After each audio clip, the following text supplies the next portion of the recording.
Hello everyone, welcome back to my YouTube channel. मेरा नाम है कामिनी सिंह और आज हम बात करने वाले हैं नेट एग्जामिनेशन के बारे में। एग्जाम की डेट्स आ चुकी हैं और एग्जाम के फॉर्म्स भी स्टार्ट हो चुके हैं। दिसंबर 2020 में जो एग्जाम होने वाला था वो नहीं हुआ, वही एग्जाम मई 2021 में शेड्यूल किया गया है। तो उसकी कुछ इंपॉर्टेंट डेट्स के बारे में शुरू में डिस्कस करेंगे, फिर एग्जाम पैटर्न के बारे में और एंड में स्ट्रैटेजी क्या होनी चाहिए अगर आप एग्जामिनेशन की तैयारी कर रहे हैं तो उसके बारे में डिस्कस करेंगे। वीडियो बहुत ही छोटा सा होगा बट बहुत इंफॉर्मेटिव होगा, तो वीडियो एंड तक जरूर देखिएगा। चलिए स्टार्ट करते हैं।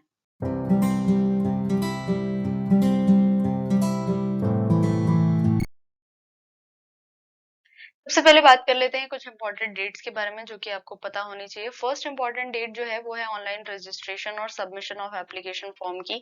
तो फॉर्म्स ऑलरेडी स्टार्ट हो चुके हैं। 2 फरवरी से लोगों ने फॉर्म भरना स्टार्ट कर चुका है। लास्ट डेट जो है वो है 2 मार्च, यानी कि पूरा 1 महीना दिया गया है फॉर्म भरने के लिए। लेकिन लास्ट डेट का वेट मत कीजिए क्योंकि लास्ट डेट कब आ जाती है फिर पता नहीं चलता और लास्ट लास्ट में सर्वर डाउन हुआ या फिर कुछ भी प्रॉब्लम हुई तो आप फिर से फॉर्म नहीं भर पाएंगे। और वैसे भी ये जो एग्जाम है ये दिसंबर का हो रहा है, अब जून वाला कब होगा वो आपको नहीं पता, तो इसको मिस मत करिएगा।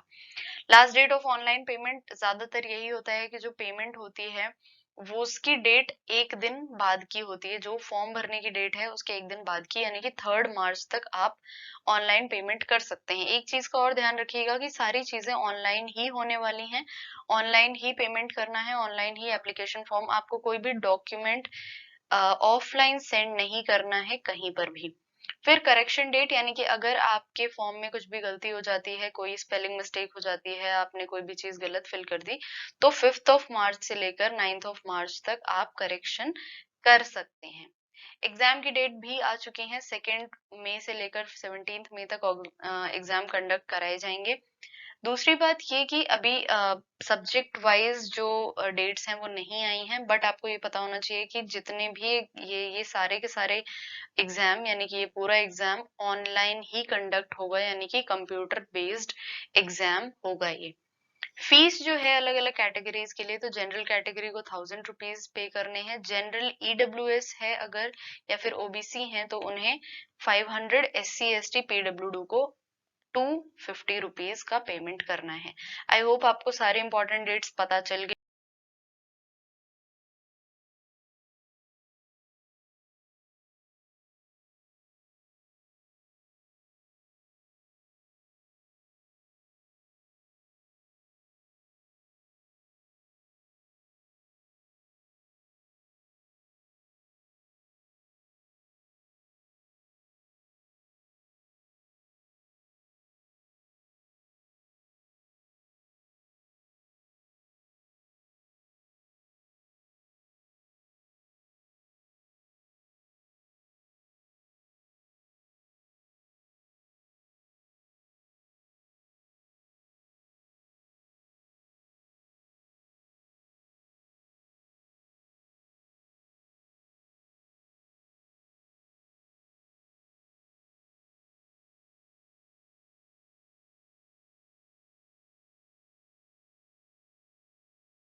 दूसरी चीज है जो हमें पता होनी चाहिए वो है एग्जाम का पैटर्न क्या है। तो सबसे पहले तो जो टोटल क्वेश्चंस हैं वो है 150 क्वेश्चंस आएंगे। किस तरीके से आएंगे अभी देखते हैं। टोटल मार्क्स जो है वो 300 है, यानी कि हर एक क्वेश्चन जो है वो 2 मार्क का होगा। जितने भी क्वेश्चंस हैं 150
अब प्रिपरेशन स्ट्रैटेजी क्या होनी चाहिए? अगर आप अब भी एग्जाम की तैयारी शुरू कर रहे हैं तो आपकी प्रिपरेशन स्ट्रैटेजी क्या होनी चाहिए? सबसे पहले तो आपको क्या करना है, ये चीज बहुत लोग निग्लेक्ट करते हैं, बट जब आप पेपर दे के आएंगे तब आपको रियलाइज होगा कि ये कितना इंपॉर्टेंट है। प्रीवियस ईयर क्वेश्चन पेपर्स को उठाइए और उसको एनालाइज करिए। एनालिसिस कैसे करना है, किस चीज का करना है, वो मैं भी आपको बताती हूँ। दूसरा जो लिस्ट बनानी है वो इस चीज की बनानी है, क्वेश्चन एनालाइज करने के बाद आपको क्या लिस्ट बनानी है कि कौन सी यूनिट से मैक्सिमम क्वेश्चंस पूछे गए हैं। यानी कि कुछ ऐसी यूनिट्स होती हैं जो बहुत इंपॉर्टेंट होती हैं, जिसमें बहुत सारे टॉपिक्स होते हैं जिससे क्वेश्चन किए जाते हैं। तो आप ये देखिए, अलग अलग यूनिट्स लिख लीजिए, उसके मार्क्स लिख लीजिए कि कितने क्वेश्चन के कितने मार्क्स पूछे गए, और आपको पता चल जाएगा कि सबसे इंपॉर्टेंट यूनिट्स यानी कि सबसे ज्यादा वेटेज वाली कौन सी यूनिट्स हैं। दूसरा, एक और लिस्ट बना लीजिए कि ऐसी कौन सी यूनिट्स हैं आपके सिलेबस में जो कि आपको इजी लगती हैं, आप आसानी से उसे कर सकते हैं। देखिए, अगर आपको कोई यूनिट इजी लग रही है, इसका मतलब आप क्या कर सकते हैं, उसको एंड के लिए छोड़ सकते हैं। आपको सिर्फ उसमें छोटा सा थोड़ा सा रिवीजन करने की जरूरत है। तो उन यूनिट्स को आप साइड कर दीजिए, उसका एकदम एंड में रिवीजन कीजिए। बट जो इम्पोर्टेंट यूनिट्स हैं, जितनी भी यूनिट्स हैं जो कि ज्यादा वेटेज ले रही हैं, उनको सबसे पहले कवर कीजिए, उनके नोट्स बनाइए, उनको बार बार रिवाइज कीजिए, क्योंकि नेट का पैटर्न एक जैसा है।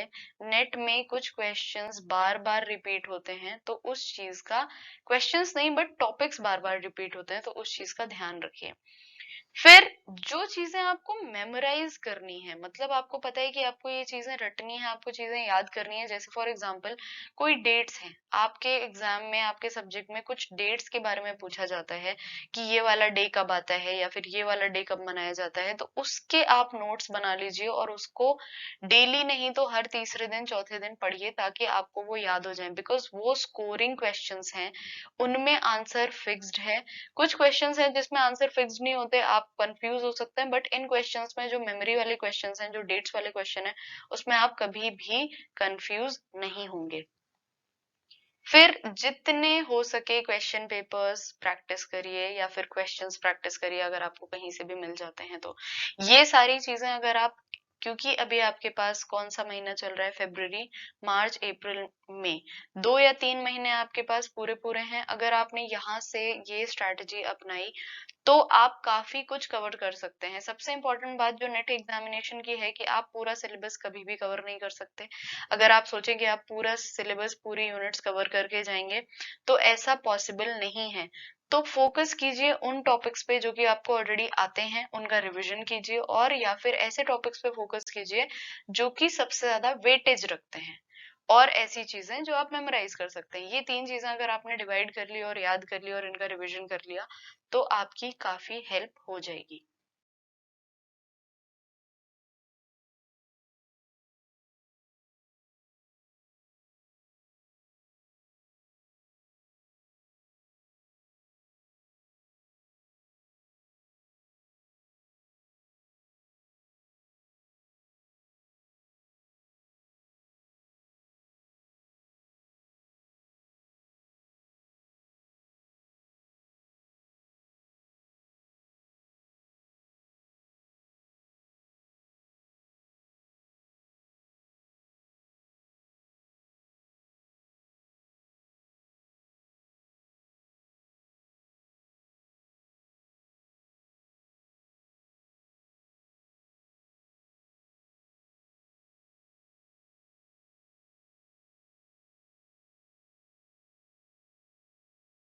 अब एक और इम्पोर्टेंट चीज जो आप लोगों को बहुत ज्यादा डाउट रहती है, वो है एलिजिबिलिटी क्राइटेरिया, कि आप कब एलिजिबल हैं इस एग्जाम को देने के लिए।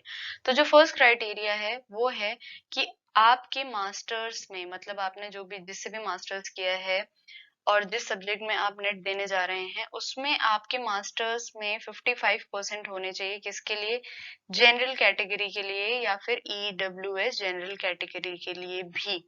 और 50% एटलीस्ट मार्क्स होने चाहिए ओबीसी, एससी, एसटी और पीडब्ल्यू डी के कैटेगरी के लोगों के, राइट। सो जो भी आपने जिस भी सब्जेक्ट से मास्टर्स की है, जिसमें आप नेट देने जा रहे हैं, उसमें आपके मास्टर्स लेवल पे एटलीस्ट 55% होने चाहिए अगर आप जनरल या ईडब्ल्यूएस जनरल कैटेगरी में हैं तो, और 50% होने चाहिए अगर आप ओबीसी, एससी, एसटी और पीडब्ल्यू कैटेगरी में फॉल होते हैं तो। दूसरी चीज ये है कि candidates who are pursuing their masters degree, या तो आप अपनी मास्टर्स डिग्री कर रहे हैं और लास्ट ईयर में हैं, और candidates who have appeared for their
अब नेक्स्ट चीज है प्रिपरेशन स्ट्रेटजी क्या होनी चाहिए।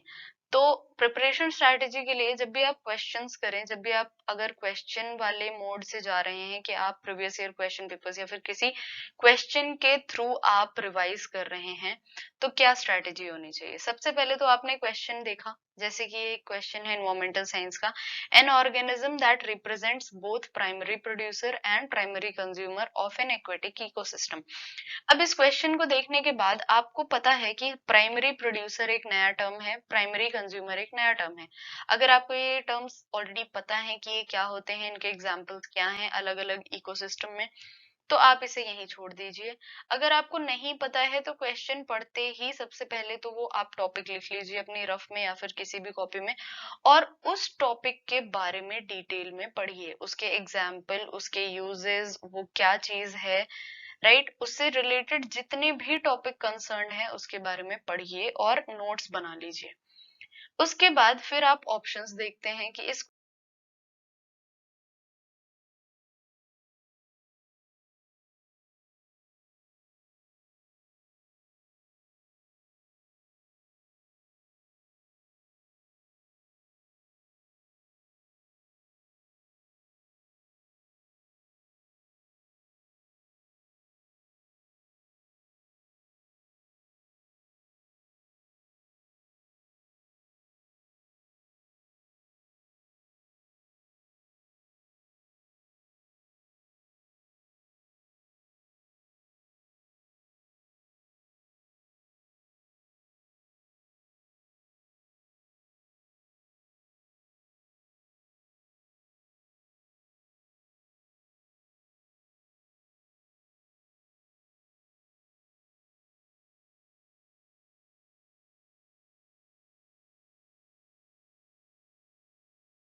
अब एंड में मैंने कहा था कि मैं कुछ एनवायरमेंटल साइंस के बच्चों के लिए स्पेसिफिकली टॉपिक्स हैं जो कि इम्पोर्टेंट यूनिट्स हैं, जो कि मैंने शुरू में कहा था कि आप इम्पोर्टेंट यूनिट्स को अलग कर दीजिए जिनसे वेटेज ज्यादा है। तो यहाँ पर कुछ 6 यूनिट्स की लिस्ट है एनवायरमेंटल साइंस के बच्चों के लिए। सबसे पहला यूनिट है एनवायरमेंटल बायोलॉजी, जिससे मैक्सिमम क्वेश्चंस पूछे जाते हैं। सेकेंड है environmental pollution and control. Third है एनर्जी एंड एनवायरमेंट। इन तीनों यूनिट से आप समझ लीजिए कि काफी पोर्शन आता है और हर साल आता है।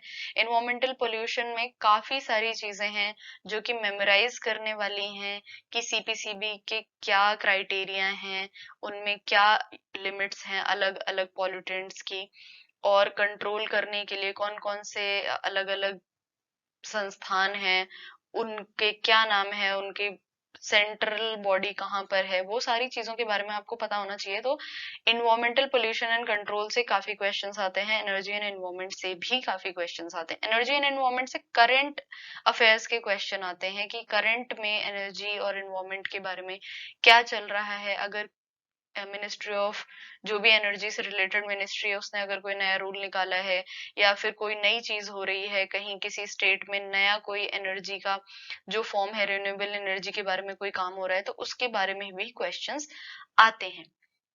फिर फंडामेंटल्स ऑफ एनवायरमेंटल साइंस, इससे भी क्वेश्चंस आते हैं। एनवायरमेंटल केमिस्ट्री, और लास्ट है statistical approaches and modeling. That's all from today's video. I hope you liked it. और अगर आपको वीडियो का कंटेंट पसंद आया है तो प्लीज इसे लाइक करिए, चैनल को सब्सक्राइब करिए, शेयर करिए अपने फ्रेंड्स के साथ, और कमेंट्स जरूर करिए। और कमेंट करके बताइए कि आपको वीडियो कैसा लगा। अगर आपके पास और कोई स्ट्रैटेजी प्लान है जो कि आपको पॉइंट ऐड करना है तो कमेंट करके दूसरों की हेल्प जरूर करिएगा। Thank you so much.